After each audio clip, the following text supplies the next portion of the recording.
Story സപ്തപതിയിലെ കനലുകൾ ഭാഗം 4.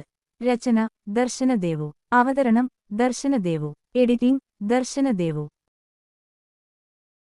Hi കൂട്ടുകാരെ, സപ്തപതിയിലെ കനലുകൾ എന്ന സ്റ്റോറി എല്ലാവർക്കും ഇഷ്ടമായി എന്ന് കരുതുന്നു. സ്റ്റോറി ഇഷ്ടമായാൽ ചാനൽ സബ്സ്ക്രൈബ് ചെയ്യാനും ലൈക്ക് ചെയ്യാനും മറക്കരുതേ. ഇനി നമുക്ക് ഒട്ടും വൈകിക്കാതെ സ്റ്റോറിയുടെ അടുത്ത ഭാഗത്തിലേക്ക് കടക്കാം. ആൽഫിൻ ഹോസ്പിറ്റൽ കിടക്കയിൽ അനങ്ങാതെ കിടക്കുന്നു. കണ്ണുകൾ തുറന്നെങ്കിലും അവയിൽ ഒരു ജീവനും ഉണ്ടായിരുന്നില്ല. വഞ്ചനയുടെയും വേദനയുടെയും ഇരുളടഞ്ഞ ആ ശൂന്യതയിലേക്ക് അവൻ നോക്കിയിരുന്നു. ദിവസങ്ങളായി ആ മുറിയിൽ കുടികൊണ്ടിരുന്ന കനത്ത മൗനം അവനെ ശ്വാസം മുട്ടിക്കുന്നുണ്ടായിരുന്നു. ആൽഫിൻ ഒരു തടവുകാരനെപ്പോലെ സ്വന്തം മൗനത്തിന്റെ തടവറയിൽ ഒതുങ്ങിക്കൂടിയിരുന്നു. പെട്ടെന്നാണ് ആ ഗൗരവമേറിയ അന്തരീക്ഷത്തെ കീറിമുറിച്ച് വാതിലിൽ ഒരു ചെറിയ അനക്കം കേട്ടത്. ഇസമോൾ പതിയെ മുറിയിലേക്ക് ഓടിവന്നു. ആൽഫിനെ തളർന്നുകിടക്കുന്ന രൂപം കണ്ടപ്പോൾ അവൾ ഒരു നിമിഷം നിന്നു. കുസൃതിയോടെ അവൾ അവന്റെ അരികിലേക്ക് നടന്നു ചെന്നു. താനെ ചോദിച്ചു, ആൽഫിനിച്ച, എന്താ ഇങ്ങനെ കിടക്കുന്നത്? ഇസ വന്നിട്ടുണ്ടല്ലോ. അവൾ ആൽഫിനെ വിറക്കുന്ന കൈകൾ തന്റെ കൊച്ചു കൈകൾ കൊണ്ട് പൊതിഞ്ഞു പിടിച്ചു.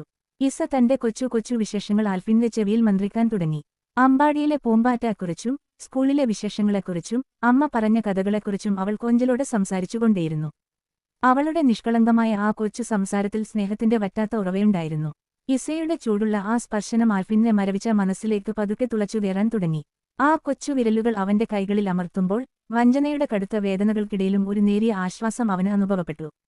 ആൽഫിന്റെ ശൂന്യമായ ആ നോട്ടത്തിൽ പതിയെ ഒരു ചലനമുണ്ടായി. അവന്റെ കണ്ണുകളുടെ കോണിൽ ഒരു നനവ് പടരുന്നത് ഇസയുടെ കണ്ണുകൾ ശ്രദ്ധിക്കുന്നുണ്ടായിരുന്നു. ഇസയുടെ കൊഞ്ചലുകൾ കേട്ടപ്പോൾ ആൽഫിന്റെ ചുണ്ടിൽ വളരെ നാളുകൾക്ക് ശേഷം ഒരു ചെറിയ ചലനം പ്രകടമായി. ആ ശൂന്യതയിൽ നിന്നും അവൻ പതുക്കെ ഉണരുകയായിരുന്നു. തന്റെ തകർന്ന മനസ്സിലേക്ക് വെളിച്ചമായി കടന്നുവന്ന ആ കുഞ്ഞു മാലാഖയുടെ സാന്നിധ്യത്തിൽ ആൽഫിന്റെ മുഖത്തെ കനത്ത മൗനം പതുക്കെ വഴിമാറാൻ തുടങ്ങുന്നു. അവൻ മെല്ലെ തല തിരിച്ച് ഇസയെ നോക്കി. ആ നോട്ടത്തിൽ ഒരു തിരിച്ചുവരവിന്റെ ചെറിയൊരു തിളക്കമുണ്ടായിരുന്നു. ഇസയുടെ കൊഞ്ചലുകൾക്കിടയിലേക്ക് പെട്ടെന്നാണ് മുറിയുടെ വാതിൽക്കൽ ഒരു ചെറിയ ശബ്ദം കേട്ടത്. ഇസയുടെ പിന്നാലെ ഇഷാൻ ചിരിച്ചുകൊണ്ട് മുറിയിലേക്ക് കടന്നുവന്നു. ഹോസ്പിറ്റൽ റൂമിലെ ആ കനത്ത ഗൗരവവും വിഷാദവും നിറഞ്ഞ അന്തരീക്ഷം താൻ വന്നാൽ ഉടനെ മാറ്റിമറിക്കണമെന്ന ഉറച്ച തീരുമാനത്തോടെയാണ് അവൻ വന്നത്. ആൽഫിന്റെ കിടക്കക്കരികിലേക്ക് പുഞ്ചിരിയോടെ നടന്നെടുത്ത് അവൻ മെല്ലെ ആ കട്ടിലിൽ ഇരുന്നു. ആൽഫിന്റെ കണ്ണുകളിലേക്ക് നോക്കി ആ ഗൗരവം അല്പമൊന്ന് കുറയ്ക്കാനായി അവൻ തന്റെ പതിവ് കുസൃതി നിറഞ്ഞ ശൈലിയിൽ സംസാരിച്ചു തുടങ്ങി. ഇഷാൻ അല്പം ഗൗരവഭാവം അഭിനയിച്ചുകൊണ്ട് ആൽഫിന്റെ തോളിൽ മെല്ലെ തട്ടി കണ്ണിടുക്കിക്കൊണ്ട് ചോദിച്ചു, അല്ല ആൽഫിനിച്ച, ഇന്നലെ ആദ്മികിനോട് ചോദിച്ച ആ ചോദ്യം ഞാൻ ഇങ്ങോട്ട് തന്നെ തിരിച്ചു ചോദിക്കുകയാണ്. ഈ കിടപ്പൊക്കെ മാറി ഇപ്പോൾ ശരിക്കും ഫിലിം ആക്ടർ ഉണ്ണിമുകുന്ദനെ പോലെയുണ്ട് കാണാൻ. നല്ല സ്റ്റൈലും ലുക്കും ഒക്കെ വന്നിട്ടുണ്ട്. ഈ ലുക്കിൽ എന്റെ ചേച്ചിയെ കല്യാണം കഴിച്ച സ്ഥിതിക്ക് വെറുതെ കിടന്നാൽ പോരാ, ഇനി ഒരു ഡിയേറ്റ് പാട്ടൊക്കെ പാടി ഈ റൂം മൊത്തം തകർക്കണ്ടേ? ഇഷാന്റെ ആ അപ്രതീക്ഷിതമായ തമാശയും കുസൃതിചോദ്യവും കേട്ടതും റൂമിൽ അതുവരെ ഉണ്ടായിരുന്ന നിശബ്ദത അലിഞ്ഞുപോയി. ഇഷാനിയുടെ മുഖത്ത് ഒരു വശ്യമായ പുഞ്ചിരി വിരിഞ്ഞു. ലീനാച്ചിയും അത് കേട്ട് പൊട്ടിച്ചിരിച്ചുപോയി. ആൽഫിൻ ഒരു നിമിഷം അത്ഭുതത്തോടെ ഇഷാനെ നോക്കി. പിന്നെ ആ വിഷമങ്ങളെല്ലാം തൽക്കാലത്തേക്ക് മാറ്റിവെച്ച് അവനെ നോക്കി പതിയെ ഒന്ന് ചിരിച്ചു. ഇഷാന്റെ ആ ചെറിയ തമാശ ആൽഫിന്റെ മനസ്സിലെ വലിയൊരു ഭാരം ഇറക്കിവെക്കാൻ സഹായിക്കുന്നതുപോലെയായിരുന്നു. അവന്റെ മുഖത്ത് ആ പഴയ തെളിച്ചം പതുക്കെ തിരികെ വരുന്നത് കണ്ടപ്പോൾ അവിടെയുണ്ടായിരുന്ന എല്ലാവരുടെയും മനസ്സിൽ വലിയൊരു സമാധാനം നിറഞ്ഞു. ഇഷാന്റെ തമാശ കേട്ട് ഇഷാനിയുടെയും ലീനാച്ചിയുടെയും മുഖത്ത് ചിരി വിരിയുന്നു. ആൽഫിൻ മെല്ലെ ഇഷാനെ നോക്കുന്നു. അവന്റെ ചുണ്ടുകളിൽ ആ പഴയ പുഞ്ചിരിയുടെ ഒരു ചെറിയ നാളം തെളിയുന്നു. ആൽഫിന്റെ മുഖത്തെ ആ മാറ്റം കണ്ട് ഇഷാനിയുടെ കണ്ണുകൾ നിറയുന്നു. മുറിയിലെ അന്തരീക്ഷം അല്പം ഗൗരവഭാവത്തിലേക്ക് മാറി. ഡോക്ടർ വർമ്മയുടെ സ്വരത്തിൽ സ്നേഹവും അതേസമയം ഒരു ചെറിയ ശാസനയുടെ തീക്ഷ്ണതയും ഉണ്ടായിരുന്നു. അദ്ദേഹം ആൽഫിന്റെ കണ്ണുകളിലേക്ക് നോക്കി പറഞ്ഞു, എന്താടാ ആൽഫിനിത്? നീ ഒരു ഡോക്ടറല്ലേ? മറ്റുള്ളവരുടെ ജീവൻ രക്ഷിക്കാനും മരണത്തോടുള്ള പോരാട്ടത്തിൽ അവർക്ക് തണലേകാനും പഠിച്ച നീ തന്നെ ഇന്ന് സ്വന്തം ജീവൻ കളയാൻ തുനിഞ്ഞല്ലോ. നിന്റെ ഈ കൈകൾ കൊണ്ട് ഇനിയും എത്രയോ പേർക്ക് പുതുജീവൻ നൽകാനുണ്ട്. എത്രയോ രോഗികളുടെ കണ്ണീർ തുടക്കാനുണ്ട്. നിന്റെ അറിവും കഴിവും നിനക്ക് വേണ്ടി മാത്രമുള്ളതല്ല, നീ ആശ്രയിക്കുന്ന ഒരു വലിയ സമൂഹത്തിന് വേണ്ടി കൂടിയുള്ളതാണ്. നിന്റെ കുടുംബത്തെ ഓർത്ത് ഇനിയെങ്കിലും ഇത്തരം പ്രവൃത്തികൾ ചെയ്യരുത്. ഡോക്ടർ വർമ്മ വീണ്ടും ആൽഫിന്റെ തോളിൽ മെല്ലെ തട്ടി അവന്റെ മുഖത്തെ ഭാവങ്ങൾ നിരീക്ഷിച്ചു. ആദ്മിക്ക് ചെയ്ത ആ ചതി, അത് ഒരിക്കലും നീ നിന്റെ ജീവിതത്തിന്റെ അവസാനമായി കണക്കാക്കരുത്. അതൊരു കനത്ത വേനൽക്കനവ് പോലെ കണ്ട് നീ അത് മറന്നേക്കൂ. തകർന്നു വീണ നിന്റെ സ്വപ്നങ്ങൾ അവിടെ കിടക്കട്ടെ. നീ പുതിയൊരു ജീവിതം ഇവിടെ തുടങ്ങണം. ഈ ഹോസ്പിറ്റലിനും നിന്നെ കാത്തിരിക്കുന്ന നിന്റെ രോഗികൾക്കും നീ മടങ്ങി വരണം. പഴയ ആ മിടുക്കനായ ഡോക്ടർ ആൽഫിനെ തിരികെ വേണം എനിക്ക്. നീ കേൾക്കുന്നുണ്ടോ ഞാൻ പറയുന്നത്? ആ വാക്കുകൾ ആൽഫിന്റെ ഹൃദയത്തിന്റെ ആഴങ്ങളിൽ ചെന്ന് പതിച്ചു. ഡോക്ടറുടെ ആ സ്നേഹം നിറഞ്ഞ ശാസന ആൽഫിന്റെ ഉള്ളിലെ മരവിപ്പിനെ പതുക്കെ അലിയിക്കാൻ തുടങ്ങുന്നുണ്ടായിരുന്നു. ഡോക്ടറുടെ വാക്കുകൾ ആൽഫിന്റെ ഉള്ളിലേക്ക് ആഴ്ന്നിറങ്ങി. കുറ്റബോധം അവന്റെ മനസ്സിനെ പൊതിഞ്ഞു നിന്നെങ്കിലും ഡോക്ടറുടെ കരുതൽ അവനിൽ വലിയൊരു ആശ്വാസം പകർന്നു. അവൻ മെല്ലെ തലയാട്ടി. ആ മൗനത്തിന്റെ തടവറയിൽ നിന്നും പതുക്കെ പുറത്തുവരുന്നതിന്റെ സൂചനകൾ അവന്റെ കണ്ണുകളിൽ തെളിഞ്ഞു കണ്ടു. വിറക്കുന്ന സ്വരത്തോടെ ഇടറിയ വാക്കുകളോടെ അവൻ പറഞ്ഞു, എന്നെക്കൊണ്ട് സംഭവിച്ചത് വലിയൊരു അബദ്ധമാണ് ഡോക്ടർ. ആ നിമിഷത്തിൽ എന്റെ ചിന്തകൾ മരവിച്ചുപോയി. ജീവിതത്തിലെ ഏറ്റവും വലിയ മണ്ടത്തരമാണ് ഞാൻ കാണിക്കാൻ തുനിഞ്ഞത്.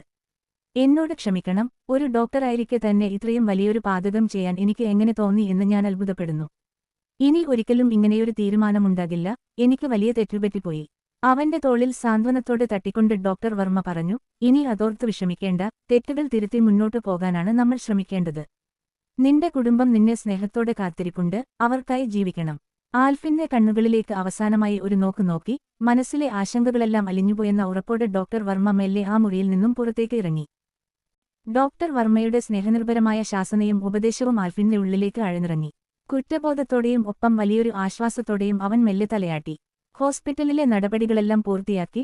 ഡോക്ടർമാരുടെ നിർദ്ദേശപ്രകാരം അവർ ആൽഫിനെ കൂട്ടി ഐസക് സൈമന്റെ വീട്ടിലേക്ക് തിരിച്ചുപോയി.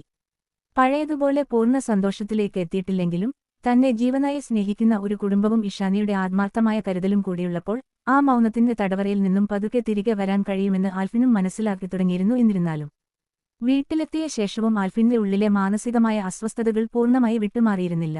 ആദ്മികിൽ നിന്നുണ്ടായ ആ വലിയ വഞ്ചനയും സ്വന്തം കൺമുന്നിൽ വെച്ച് തന്റെ ജീവിതം തലകീഴായി മറിഞ്ഞതുമെല്ലാം ഒരു കനത്ത ഭാരമായി അവന്റെ ഉള്ളിൽ തന്നെ കിടന്നു. ആ അമർഷവും സങ്കടവും ഒടുവിൽ അവൻ തീർത്തത് പാവം ഇഷാനിയുടെ മേലായിരുന്നു. പതുക്കെ ആൽഫിൻ ഇഷാനിയോട് കാര്യമില്ലാതെ ദേഷ്യപ്പെടാൻ തുടങ്ങി. മുറിയിലെ സാധനങ്ങൾ കൃത്യസ്ഥാനത്ത് വെച്ചില്ലെങ്കിലോ, കാപ്പിക്ക് അല്പം മധുരം കൂടിയാലോ, എന്തിനും ഏതിനും അവൻ അവളുടെ നേരെ തട്ടിക്കയറും. നിനക്ക് ഒന്നിനും ഒരു ശ്രദ്ധയില്ലേ ഇഷാനി എന്ന് ചോദിച്ച് ചെറിയ കാര്യങ്ങൾക്ക് പോലും അവൻ മുഖം കറുപ്പിച്ചു. ആദ്യമൊക്കെ ഇഷാനി എല്ലാം വലിഞ്ഞു മുറുകിയ സമാധാനത്തോടെ സഹിച്ചു. അവൻ തന്നെ കവിളിൽ അടിച്ചതിന്റെ കുറ്റബോധം ഉള്ളിൽ കിടക്കുന്നത് കൊണ്ടാണ് അവൻ ഇങ്ങനെ പെരുമാറുന്നതെന്ന് അവൾ വിചാരിച്ചു. പപ്പയും മമ്മിയും പറഞ്ഞതുപോലെ അവനെ ആ പഴയ രീതിയിലേക്ക് എങ്ങനെയെങ്കിലും മാറ്റിയെടുക്കണമെന്ന ആഗ്രഹം മാത്രമായിരുന്നു അവൾക്ക്. പരിധി വിടുന്ന ദേഷ്യം. പക്ഷേ ദിവസങ്ങൾ കഴിഞ്ഞിട്ടും ആൽഫിന്റെ ഈ കാര്യമില്ലാത്ത ചൂടാവൽ പരിധി വിട്ട് തുടർന്നുകൊണ്ടേയിരുന്നപ്പോൾ ഇഷാനിയുടെ നിയന്ത്രണവും പതുക്കെ കൈവിട്ടു തുടങ്ങി. അവളും അത്രയ്ക്ക് അടങ്ങിയിരിക്കുന്ന പാവമൊന്നുമായിരുന്നില്ലല്ലോ. ഒരു ദിവസം രാവിലെ തീരെ ചെറിയൊരു കാര്യത്തിന് ആൽഫിൻ വീണ്ടും ദേഷ്യപ്പെട്ടപ്പോൾ ഇഷാനി ഇടുപ്പിൽ കൈയും കുത്തി കണ്ണ് കൂർപ്പിച്ച് അവന്റെ തൊട്ടുമുന്നിൽ വന്നു നിന്നു. അവളുടെ ഭാവമാറ്റത്തിൽ ആൽഫിൻ ഒന്ന് അമ്പരന്നുപോയി. അല്ല ആൽഫിൻ ഡോക്ടറെ, തനിക്ക് അടങ്ങാൻ ഇത്തിരി താമസമുണ്ടായതുകൊണ്ട് ഞാൻ ഒന്നും മിണ്ടാതിരുന്നതാണ്. അതിനർത്ഥം താൻ പറയുന്ന ചീത്തയൊക്കെ കേട്ട് ഞാൻ ഇങ്ങനെ കൈയും കെട്ടി മിണ്ടാതെ നിന്നോളും എന്നല്ല. താൻ അനുഭവിച്ച വിഷമം തനിക്ക് മാത്രമല്ല എനിക്കും കൂടിയുള്ളതാണ്. അതുകൊണ്ട് കാര്യമില്ലാതെ എന്റെ മേത്ത് കുതിര കയറാൻ വന്നാൽ ഞാനും നല്ലതുപോലെ വെച്ചു തരും. കേട്ടല്ലോ. ഇഷാനി കണ്ണുരുട്ടി വിരൽ ചൂണ്ടി അത്രയും ഉറപ്പിച്ചു പറഞ്ഞതും ആൽഫിൻ ഒരു നിമിഷം വാ പൊളിച്ചു നിന്നുപോയി. അവളുടെ ആ അപ്രതീക്ഷിത ഭാവവും ധൈര്യവും കണ്ടപ്പോൾ അവന്റെ ഉള്ളിലെ ദേഷ്യം എങ്ങോട്ടുപോയി എന്ന് അവന് തന്നെ മനസ്സിലായില്ല. അവിടെ നിന്നങ്ങോട്ട് അവരുടെ ജീവിതം തികച്ചും പുതിയൊരു വഴിയിലേക്ക് തിരിഞ്ഞു. ആൽഫിൻ എന്തിനെങ്കിലും ദേഷ്യപ്പെടാൻ തുടങ്ങിയാൽ ഇഷാനി അപ്പോൾ തന്നെ അതിന് ഇരട്ടിയായി മറുപടി കൊടുക്കാൻ തുടങ്ങി. ഒടുവിൽ പരസ്പരം വഴക്കിട്ടും വാശിപിടിച്ചും അവർ ആ വീട്ടിലെ ഒരു സുന്ദരമായ കൊച്ചു കലിപ്പനും കാന്താരിയുമായി മാറി. പുറമേ നോക്കുമ്പോൾ കടുത്ത ദേഷ്യവും പരിഭവവും ഒക്കെയാണെങ്കിലും ആ കൊച്ചു വഴക്കുകൾക്കിടയിലൂടെ ആൽഫിന്റെ ഉള്ളിലെ പഴയ വിഷമങ്ങളും സൗഹൃദം തകർത്ത ആ കറുത്ത ഓർമ്മകളും പതുക്കെ അലിഞ്ഞില്ലാതാവുകയായിരുന്നു. പരസ്പരം വഴക്കടിച്ചും അതിലേറെ സ്നേഹിച്ചും അവർ ആ പുതിയ ജീവിതത്തോട് പൂർണ്ണമായി പൊരുത്തപ്പെട്ടു തുടങ്ങി. അങ്ങനെ ദിവസങ്ങൾ പലതു കടന്നുപോയി. ഒരു വൈകുന്നേരം ഇഷാനി ആൽഫിന്റെ അരികിലേക്ക് പതുക്കെ നടന്നു ചെന്നു.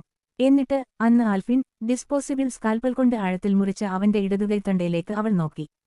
അവിടെ ഇപ്പോൾ മുറിവുകൾ ഉണങ്ങിത്തുടങ്ങിയിരുന്നു. ആ മുറിപ്പാടുകളിലേക്ക് നോക്കിക്കൊണ്ട് അവൾ ശാന്തമായി സംസാരിച്ചു തുടങ്ങി. പിന്നെ ഇപ്പോൾ തന്റെ കയക്ക് വലിയ കുഴപ്പമൊന്നുമില്ലല്ലോ. അതുകൊണ്ട് നാളെ തന്നെ താൻ ഹോസ്പിറ്റലിൽ ജോയിൻ ചെയ്യണം. അവിടെയുള്ള സ്റ്റാഫും രോഗികളും എല്ലാവരും തന്നെ ഒരുപോലെ അന്വേഷിക്കുന്നുണ്ട്. ആദ്മിക്ക് കാട്ടിയ ചതിയുടെ സത്യങ്ങളെല്ലാം പുറത്തുവന്നപ്പോൾ ഹോസ്പിറ്റലിലുള്ള എല്ലാവർക്കും കാര്യങ്ങൾ പൂർണ്ണമായി മനസ്സിലായി. തന്നെ നേരിട്ട് വന്ന് കാണാൻ അവർക്കെല്ലാവർക്കും വലിയ ആഗ്രഹമുണ്ടായിരുന്നു. പക്ഷേ അന്ന് അവിടെ വെച്ച് തന്നെ തെറ്റിദ്ധരിച്ചതിലുള്ള വലിയൊരു കുറ്റബോധം കൊണ്ടാണ് അവർ ആരും ഇങ്ങോട്ടേക്ക് വരാൻ മടിക്കുന്നത്. അതുകൊണ്ട് താൻ നാളെ ഹോസ്പിറ്റലിലേക്ക് തിരികെ വരണം. ആ പഴയ ഡോക്ടർ കുപ്പായമിട്ട് രോഗികൾക്ക് നടുവിൽ താൻ വീണ്ടും തിളങ്ങണം. ഇഷാനിയുടെ ഉപദേശം കേട്ടതും ആൽഫിന് വീണ്ടും തന്റെ പഴയ കലിപ്പ് ഇളകി. അവൻ അവളെ ഒന്നിരുത്തി നോക്കിയിട്ട് ആ പഴയ കലിപ്പൻ ലുക്കിൽ ചോദിച്ചു, അല്ല, അതൊക്കെ പറയാൻ നീ ആരാടി? ഞാൻ അപ്പോൾ ഹോസ്പിറ്റലിൽ വരണം, എന്ത് ചെയ്യണം എന്നൊക്കെ തീരുമാനിക്കാൻ നീ എനിക്ക് ഓർഡർ ഇടുകയാണോ? അവന്റെ ആ ചൂടാവൽ കേട്ടിട്ടും ഇഷാനി ഒട്ടും കുലുങ്ങിയില്ല. അവൾ തന്റെ കഴുത്തിൽ കിടക്കുന്ന അന്ന് ആൽഫിൻ തിടുക്കത്തിൽ കെട്ടിയ ആ മഞ്ഞച്ചരടിലെ താലിയിലേക്ക് വിരൽ ചൂണ്ടിക്കൊണ്ട് മുഖത്തൊരു കള്ളച്ചിരിയോടെ പറഞ്ഞു, ഞാൻ ആരാണെന്നോ? തന്റെ കഴുത്തിൽ കിടക്കുന്ന സ്റ്റെതസ്കോപ്പ് എടുത്ത് മാറ്റിയാലും എന്റെ കഴുത്തിൽ കിടക്കുന്ന ഈ താലി അത്ര പെട്ടെന്നൊന്നും മാറില്ല ഡോക്ടറെ. അതുകൊണ്ട് തന്റെ ജീവിതത്തിലെ കാര്യങ്ങളിലൊക്കെ ഇടപെടാൻ എനിക്ക് നല്ല ഒന്നാന്തരം അവകാശമുണ്ട്. നാളെ താൻ ഹോസ്പിറ്റലിൽ പോകുന്നുണ്ട്, അത്ര തന്നെ. അവളുടെ ആ കിടിലൻ മറുപടിയും മുഖത്തെ ആത്മവിശ്വാസവും കണ്ടപ്പോൾ ആൽഫിന് ഉള്ളിൽ വലിയ ചിരി വന്നെങ്കിലും അവൻ അത് പുറത്തു കാണിക്കാതെ കഷ്ടപ്പെട്ട് മുഖം തിരിച്ചുപിടിച്ചു. പരസ്പരം വിട്ടുകൊടുക്കാതെയുള്ള അവരുടെ ആ സുന്ദരമായ സ്നേഹവഴക്കുകൾ ആ മുറിയെ വീണ്ടും സജീവമാക്കുകയായിരുന്നു. തുടരും.